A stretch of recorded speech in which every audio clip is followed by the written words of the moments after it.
Hey there gamers, DreamcastGuy here. Today we're talking about Pokemon Fire Red and Leaf Green because I am actually annoyed.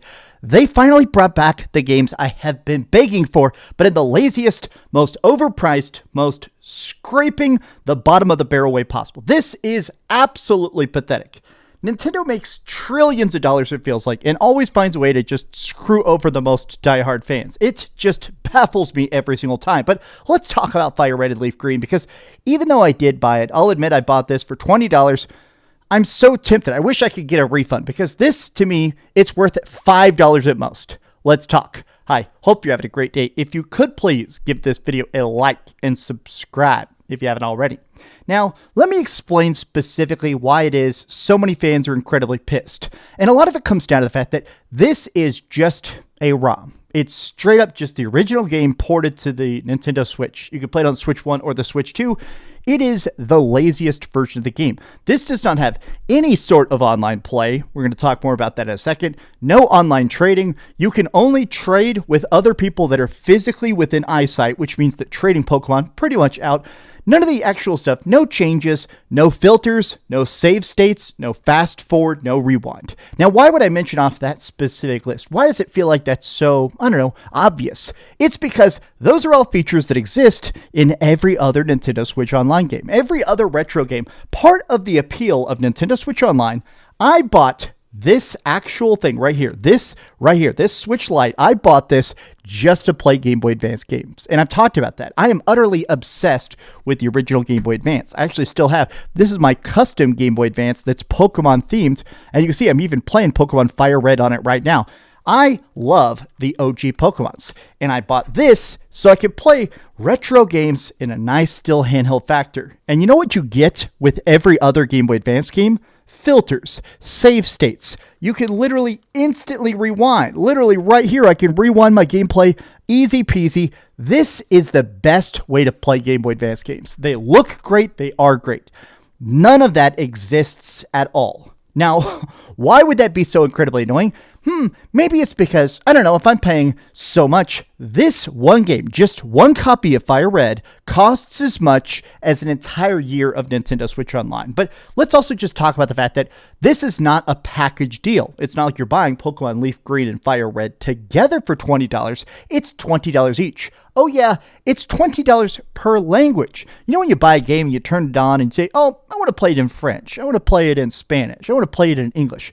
Each version of this is a separate $20, which again, it's just one of those weird things. Like, why would you sell the ROMs separately? It's just that Nintendo cheapness that absolutely baffles me. But here's my extra annoyance about it, which is I hate the fact that there is not online play. That to me is utterly baffling. Look, I love the original generation of Pokemon so much, mostly because it is so cool to have. I think those original Pokemon especially, each one of them had so much meaning. Each of them had such good designs, even random ones. Ponyta, Tentacruel, Mewtwo, everybody just looked so well put together. And part of the fun of it was trading, was going to your friend's house and saying, hey, I want to get this, I want to trade you this Kadabra so I can get an Alakazam. I want to trade you a Machoke so I can get a Machamp. Those traded Pokemon especially that evolve via trade, that was such a cool idea. And it's just wild that Fire Red and Leaf Green still has those mechanics, but don't have online play. No online battles, no online trading. And again, this is something that exists in the other Nintendo Switch Online games, right? The other Game Boy Advance games have what's called like share play. You can make groups and parties, invite your friends list, play games with them. Apparently, that's just impossible specifically for Pokemon. They're doing this because they're trying to be as lazy as possible. You could use game chat, so I guess you could like have your friend watch you play, but this to me feels like it really just shines a light on how Nintendo tries to just figure out how much they can screw people over. Now, part of my anger about this is twofold, right? Let me just quickly say, I love Fire Red and Leaf Green a lot. I think these games are fantastic. I actually replay the original Pokemon games pretty frequently. I like them a lot. In fact, this is my save file right now. I'm currently in the middle of doing like my 80th playthrough of Pokemon Crystal. And Pokemon Crystal, obviously that's when they started having that day-night cycle. Now, I'm playing this on a 3DS. This 3DS has every Pokemon pretty much for the first 20 years. This is literally Pokemon Red, Blue, Crystal. It's got Generation 2, 3, 4, 5. everything on this one little nice handy device. Super good battery charge, good screen, great battery life, super duper great. And this thing cost me about $100. And the games are dirt cheap. Why are they dirt cheap? Well, that's because there used to be this magical thing that Nintendo just decided to abandon called the Virtual Console. Nintendo used to have this philosophy that the new games were the big profit makers. You know, oh, we're releasing a new Pikmin, a new Mario Kart, a new Mario. Those ones are making our tens of billions of dollars. The old stuff, our legacy stuff, that's sort of our respect to you. Thank you for being able to let us do this so long. So old school Virtual Console, the games were dirt cheap. We're talking a lot of stuff on Virtual Console was $2 to $3. An RPG may be about $8. Like, the whole fun of Virtual Console, and part of the reason it was so great, is this existed up until the Wii U. It existed on the original Nintendo Wii. It was incredibly popular on the 3DS, and they just threw that out the window for the original Nintendo Switch. And now with the Nintendo Switch 2, you get these standalone releases. This kind of thing. If I bought this right now, when I got Pokemon Crystal, full features, full everything, full incredible play, portable, great, everything, right? That cost me $6.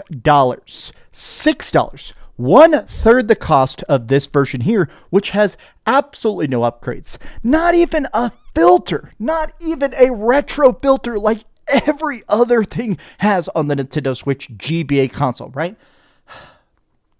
A lot of my anger comes down, if we're being brutally honest, to the fact that I love OG Pokemon so much.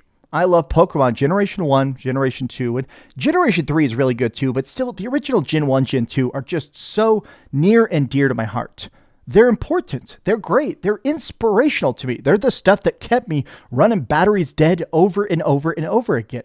One of my very favorite memories is a time where I live in Dallas, Texas, and there was a time where we went down to Austin, Texas to see all these landmarks about the founding of the state of Texas, to see all these historical markers and stuff, right?